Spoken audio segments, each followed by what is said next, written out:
2004년에 인기 드라마 파리의 연인의 명대사를 혹시 기억하십니까? 내 안에 너 있다 라는 겁니다. 제가 대학에 입학하던 해에 대학생들의 연애에 대하여 선생님께서 들려주신 말씀이 있었습니다. A 대학의 학생은 추운 겨울 데이트를 할 때 여학생이 춥다고 말하면 너도 춥니?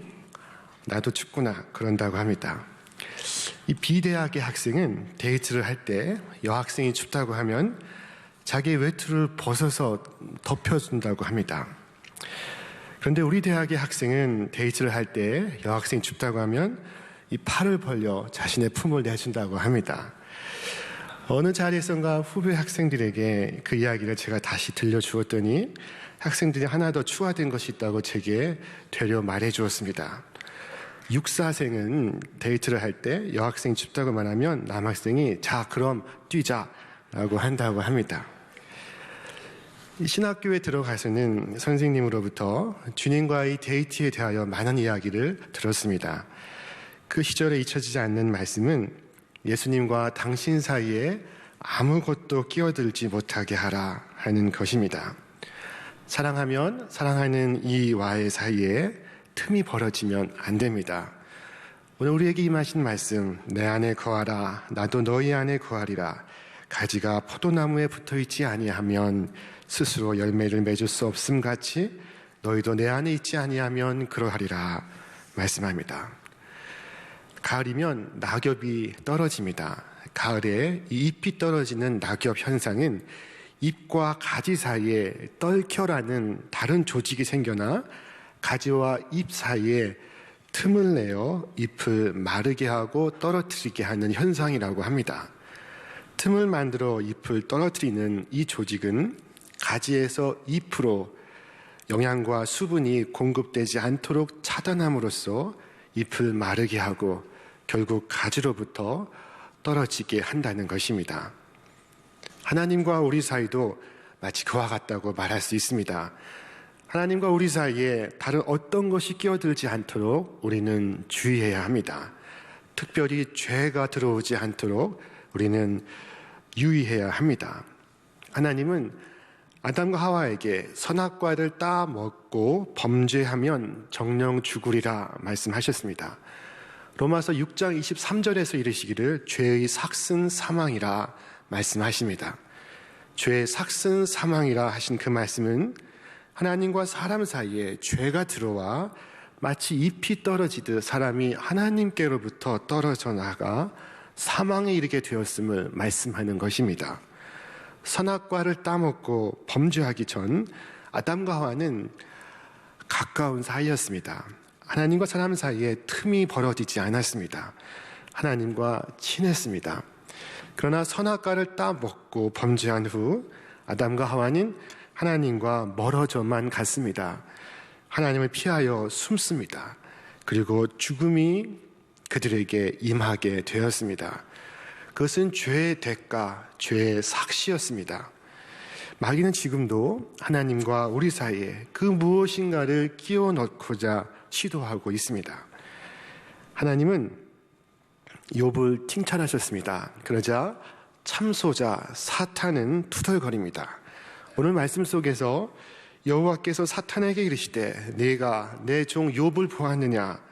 그와 같이 온전하고 정직하여 하나님을 경외하며 악에서 떠난 자는 세상에 없느니라 하셨습니다. 그러자 사탄은 대답하여 이르되 욥이 어찌 까닭 없이 하나님을 경외하리까? 주께서 그와 그의 집과 그의 모든 소유물을 울타리로 두르심 때문이 아니니까. 주께서 그의 손으로 하는 바를 복되게 하사 그의 소유물이 땅에 넘치게 하셨음이니이다. 이제 주의 손을 펴서 그의 모든 소유를 치소서. 그리하시면 틀림없이 주를 향하여 욕하지 않겠나이까. 하나님은 욥이 매우 자랑스러우십니다. 욥을 두고서 하나님께서는 흠이 없는 사람, 정직한 사람, 하나님을 경외하는 사람, 악에서 떠난 사람이라고 극찬하십니다. 사탄도 욥의 그러한 면모를 부정하지는 않습니다. 그러나 사탄이 지적하는 것은 욥의 그러한 하나님 경외에는 그럴 만한 충분한 사유가 있다는 것입니다. 욥 자신이 무엇인가? 하나님께 바라는 것이 있기 때문에 그것을 얻으려고 하나님을 경외한다는 것입니다. 욥이 거저 아무것도 바라는 것 없이 그렇게 하나님을 섬길 까닭이 없다는 것입니다. 욥이 어찌 까닭 없이 하나님을 경외하리까? 사탄의 도전이 얼마나 신랄합니까? 사탄의 말은 당신은 당신이 원하는 바를 하나님께서 주시지 않아도 여전히 믿음을 지킬 수 있는가 하고 우리에게 도전하고 있습니다. 아무런 보상도 인정도 바라지 않는 하나님 경외가 과연 가능한가 우리에게 묻고 있습니다. 사탄은 절대로 지지 않을 것이라고 자신 있게 베팅합니다. 주께서 모든 것을 다 바치겠다고 서원한 저 집사의 기업이 하루아침에 망하게 해보십시오. 저 충성스럽게 교회를 섬긴다는 신자의 건강을, 그의 심기를 한번 건드려 보십시오. 그리하면 정녕 주를 대면하여 욕을 할 것입니다. 사탄은 하나님과 우리 사이에 우리가 원하는, 그리고 우리가 잃기를 두려워하는 그 무엇인가를 끼워 넣습니다. 사탄의 주장은 사람이 하나님을 섬길 때는 어떤 보상을 바라고 섬긴다는 것입니다. 하나님을 경외하는 사람들의 동기가 사탄이 지적하듯 보상에 근거한 것이라고 말할 때 우리는 그렇지 않다고 자신 있게 말할 수 있습니까? 우리의 믿음은 과연 사심 없는 믿음입니까? 하나님으로부터 아무런 복을 받지 못해도 한결같이 하나님을 경외하는 믿음을 지킬 수 있습니까? 우리가 하나님을 섬기는 것은 하나님께 무엇을 받아서가 아니고 하나님은 하나님이시고 우리는 사람이기에 사람으로서 마땅히 하나님을 섬겨야 한다. 아니, 하나님께 저주를 받는 한이 있더라도 우리는 하나님을 섬겨야 한다 하고 여러분은 믿고 있습니까? 하나님도 아마 그것이 몹시 궁금하셨던 것 같습니다. 하나님은 사탄에게 욥을 맡기십니다. 지속적이고 변함없는 욥의 하나님 경외가 욥이 받은 온갖 복과 무관하지 않다고 주장하는 사탄은 그 즉시 욥의 모든 것을 치기 시작합니다. 사탄은 먼저 욥의 재산과 종들을 쳤습니다. 그 많던 재산이 하루아침에 사라지고 종들은 죽거나 다쳤습니다. 양 7,000마리, 낙타 3,000마리, 겨릿소 500쌍, 암나귀 500마리. 그는 온갖 재산을 일시에 잃습니다. 그러나 설상가상이라는 말이 있습니다. 곧이어 자식들도 강풍으로 인해 무너진 집에 깔려 죽습니다. 아들 7, 딸 3, 10명의 자녀가 그 재난 속에 일시에 목숨을 잃습니다. 형언할 길 없는 슬픔의 파도가 욥을 삼켰습니다. 그는 겉옷을 찢고 머리를 밀고 얼굴을 땅에 묻습니다. 하지만 욥은 하나님을 원망하지 않았습니다. 혼자 남은 욥은 하나님을 경배하며 다음과 같이 고백합니다. 내가 모태에서 알몸으로 나왔사온즉 또한 알몸이 그리로 돌아가올지라. 주시니 또 여호와시오 거두시니 또 여호와시오니 여호와 이름이 찬송을 받을지니이다. 참으로 감격적인 말입니다. 하나님께서 주신 것, 하나님께서 다시 가져가시니 오직 하나님을 찬양할 뿐이라 그는 말합니다. 원망이 없습니다. 욥을 넘어뜨리려던 사탄의 계획은 좌절되고 말았습니다. 하지만 사탄은 집요합니다. 이제 욥기 2장에서 하나님과 사탄의 두 번째 대화가 이어집니다. 여호와께서 사탄에게 이르시되 네가 내 종 욥을 주의하여 보았느냐? 사탄이 여호와께 대답하여 이르되 가죽으로 가죽을 바꾸오니 사람이 그의 모든 소유물로 자기의 생명을 바꾸올지라. 이제 주의 손을 펴서 그의 뼈와 살을 치소서. 그리하시면 틀림없이 주를 향하여 욕하지 않겠나이까. 재산을 잃고 자식을 잃었지만 아직 욥에게는 한 가지 남아있는 것이 있습니다. 그것이 바로 욥의 생명입니다. 그래서 그가 여전히 하나님께 대한 경외심을 가지고 하나님을 찬양하고 있다고 사탄은 말합니다.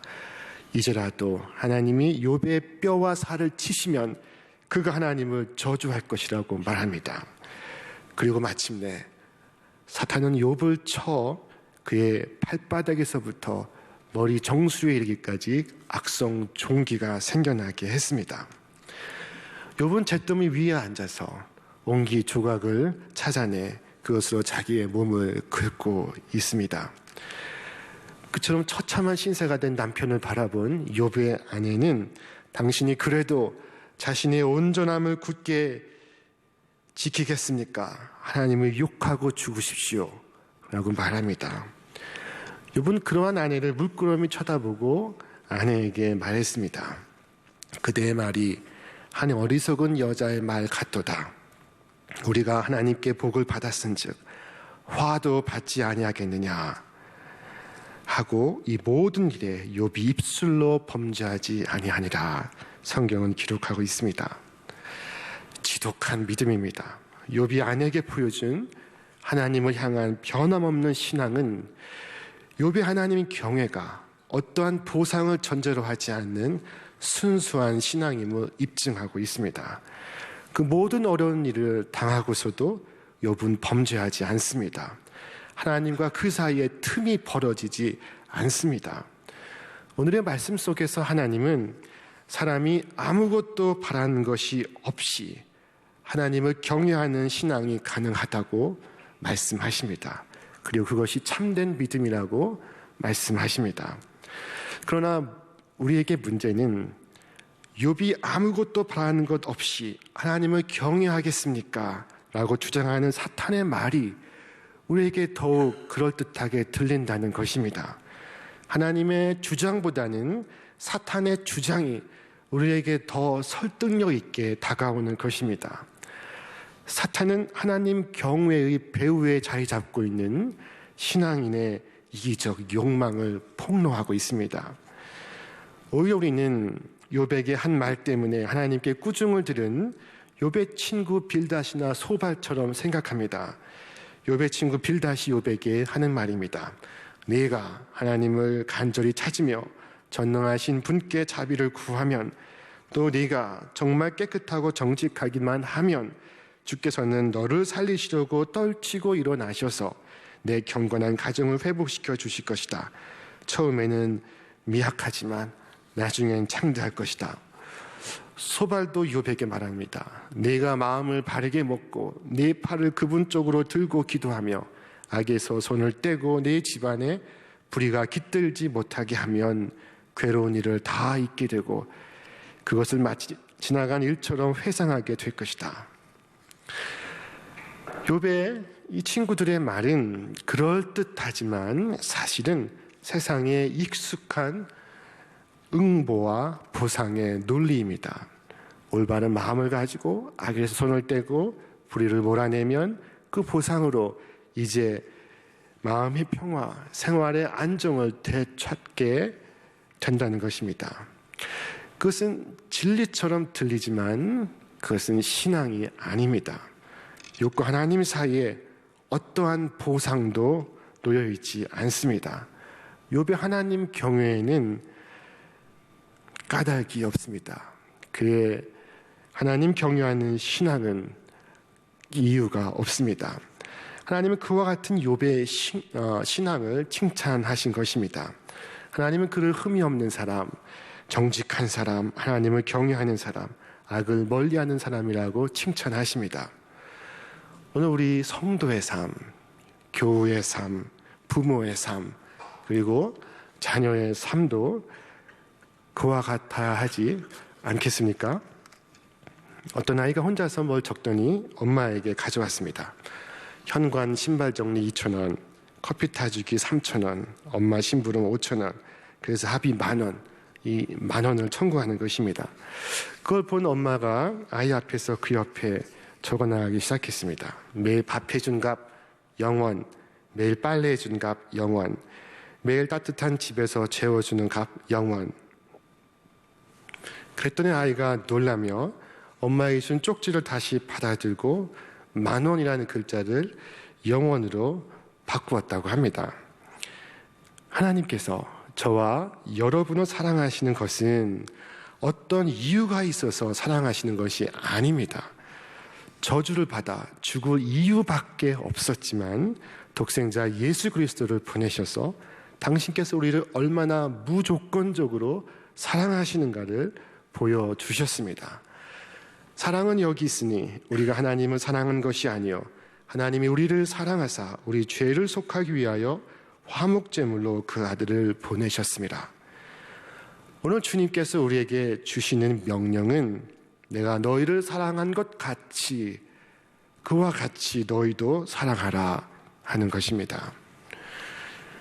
9년간 치매 걸린 엄마에게 밥해 먹인 어느 블로그 요리왕이 일간지 신문에 보도가 되었습니다. 그는 94세 치매 어머니를 모시고 사는 66세의 아들입니다. 그냥 모신 게 아니라 쌀가루 크림 스프, 간장게장, 물김치, 손이 많이 가는 음식들로 삼시세끼 극진한 밥상을 차려내며 9년째 봉양하고 있습니다. 흰머리가 성성한 아들은 매일 어머니를 위해 정성스럽게 삼시세끼 요리를 합니다. 그가 쓴 책 9년간의 밥상일기 나는 매일 엄마와 밥을 먹는다 하는 책이 출간됐습니다. 대책 없이 뻔뻔한 어머니는 아들에게 니는 애미 덕에 서양 요리, 청요리, 일본 요리도 배웠으니 굶어 죽지는 않겠다. 고마워해라 하고 호통을 치고 장조림 국물이 없구나. 내가 준 돈으로 뭐 했니? 하며 준 적도 없는 돈 타령을 합니다. 숟가락에 올린 굴비를 먹고 나서는 니는 왜 굴비를 안 줬냐 하고 다그치다가 금세 정신을 차리셔서 내가 너무 먹지 식탐만 살아서 큰일이다 하고 미안해합니다. 그뿐 아닙니다. 몇 날 며칠 굶겨 애미 등짝이 허리에 붙었다 하고 식구들 앞에서 누명을 씌우기도 합니다. 그러다가도 식사 끝 하늘에 계신 우리 하나님 저놈이 만들어준 맛있는 수프 잘 먹었습니다. 저놈이 성질만 덜 내게 해주세요. 나사렛 예수님의 이름으로 기도합니다. 아멘 하고 기도하십니다. 그는 5남매의 맏입니다. 그러나 형제들을 대표해서 직장을 그만두고 어머니 간병을 도맡아 하고 있습니다. 그에게도 아내가 있고 자녀가 있지만 그는 트렁크 하나를 끌고 어머니 계신 아파트로 들어왔습니다. 길어야 1년 될 것으로 예상했지만 그러나 9년이나 되었다고 합니다. 새벽 밥을 안 치고 대수변 빨래를 하고 간식을 챙기고 잠시 깜빡 졸 새도 없이 어머니는 배고프다 밥다고 하고 노래를 하십니다. 그의 그 공없는 봉양살이에 기자가 물었습니다. 무슨 이유가 있습니까? 어린 시절 고향 사람한테 사기를 당해서 집안 형편이 아주 어려웠었습니다. 그때 어머니가 10년을 고생하시며 또순이처럼 집안을 일으키셨습니다. 어머니도 그리 하셨는데 저도 해야지요. 살면서 가장 행복했던 시절은 언제였습니까? 초등학교 때입니다. 초등학교 입학했을 때 어머니가 학부형 대표로 노래도 멋들어지게 부르시고 맞이인 저를 아껴서 많이 데리고 다니셨습니다. 그때 어머니와 함께 했던 날들이 아름답게 기억에 남아 있습니다. 그게 버틸 수 있는 힘입니다. 그가 인터뷰 말미에 말합니다. 어머니를 돌보며 혼돈의 밑바닥까지 떨어져 보았지만 언제까지라도 어머니는 훌륭하시고 헌신적이었던 사랑하는 나의 어머니이십니다. 그러니 부디 어머니도 우리 오남매에게 쏟았던 내리 사랑을 말짱 도루묵이라고 생각하지 않으시기를 기도합니다. 자, 보상을 바라지 않았던 그의 어머니 사랑처럼 그 역시 어머니를 보상 없이 사랑합니다. 욥이 어찌 까닭 없이 하나님을 경외하리까? 일견 그럴듯하게 들릴 수 있지만 유산이나 보상이 사랑의 이유가 된다면 그것은 하나님을 경외하는 신앙이 아닙니다. 오늘 세상에는 하나님을 믿지 않는 사람들이 하나님을 믿는 사람들보다 더 많습니다. 그냥 많은 것이 아니라 훨씬 더 많습니다. 저는 목사지만 사람들이 하나님을 믿는 것이 이상해 보입니다. 오히려 하나님 믿는 사람들이 신기해 보입니다. 저는 주일 아침 교회에 예배하러 나오시는 성도들의 모습이 참 신기합니다. 보이지 않는 하나님을 믿는 것이 그렇게 쉬운 일이 아닙니다. 멀리 갈 것 없이 우리 자신이 하나님을 믿는 것이 그렇게 생각처럼 쉽지만은 않다는 것을 우리가 잘 알고 있지 않습니까? 하나님을 믿는 데 있어서 가장 힘들고 어려운 일이 있다면 그것이 무엇입니까? 그것은 간단하고 분명합니다. 그것은 내가 기도한 대로, 내가 바라는 대로 보상이 이루어지지 않는 것입니다.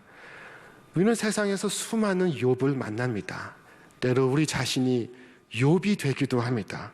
그러나 그럼에도 까닭 없이 하나님을 경외하는 신앙이 가능하다는 것을 성경의 욥은 오늘 우리에게 일러주고 있습니다.